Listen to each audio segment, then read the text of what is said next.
Mit navn det er Claus Nielsen, BASF. Jeg er i en Herefordmark her på Stevns, hvor der er konstateret gulrust inden for de nærmeste dage. Jeg vil lige prøve at vise, hvordan gulrusten er smittet på planterne her. Marken den er behandlet inden for de sidste 8 dage med en lav dosering af Zeando 0,25.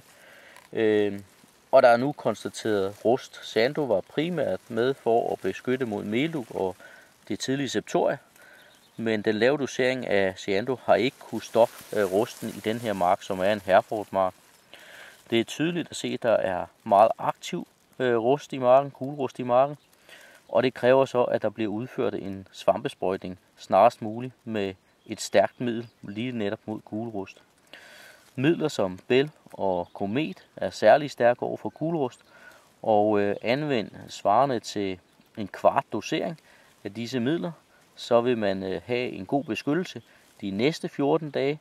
Så kan det være nødvendigt igen at tjekke op, om om smitten er stoppet, og det kan også være nødvendigt at køre en ekstra gang, hvis smitten stadigvæk blomstrer. Hvis der ses aktiv meld eller gulrust, så skal der udføres en sprøjtning først lejlighed.